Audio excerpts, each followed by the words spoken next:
দিনে সবথেকে বড় আলোচনা, রংপুরের কি ফাইনাল খেলা হবে না? গ্লোবাল সুপার লিগে রংপুর দেশের প্রতিনিধিত্বই করতে গিয়েছিল, তবে এবার দেশের জন্যই ফাইনাল ম্যাচ যেতে পারে ভেস্তে, কারণ ওয়ানডে স্কোয়াডে থাকা রংপুরের 3 ক্রিকেটারের এনওসির মেয়াদ না বাড়ানো হলে শেষ পর্যন্ত ওরা মাঠে নামতেই পারবে না।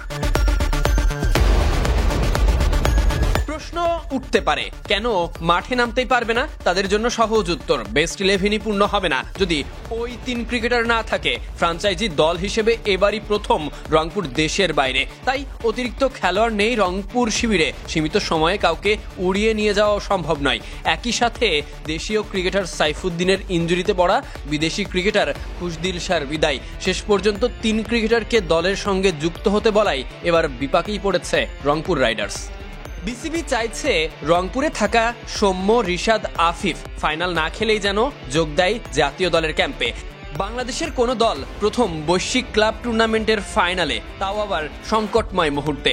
যদিও রংপুর টিম ম্যানেজমেন্টের পক্ষ থেকে বাংলাদেশ ক্রিকেট বোর্ডের সঙ্গে যোগাযোগও করা হয়েছে, তবে ক্রিকেট বোর্ডের থেকে রংপুরের জন্য কোনো সুবার্তা আসেনি।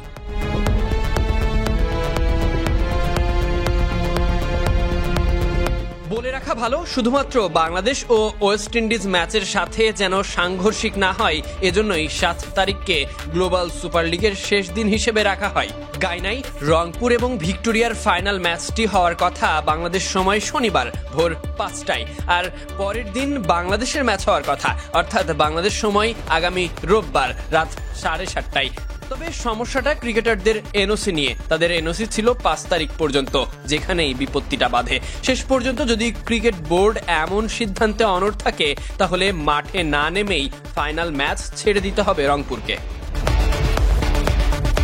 যদি এমন ঘটনায় ঘটে, তবে বিশ্বমঞ্চে বাংলাদেশ ক্রিকেটের ভাবমূর্তি নষ্ট হবে, যেখানে বাংলাদেশ ক্রিকেট বোর্ড মূল কেন্দ্রবিন্দুতে অবস্থান করে।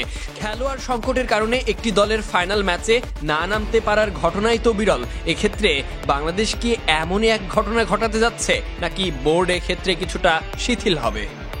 Sadiq Ahmed Sunny, BD sports time.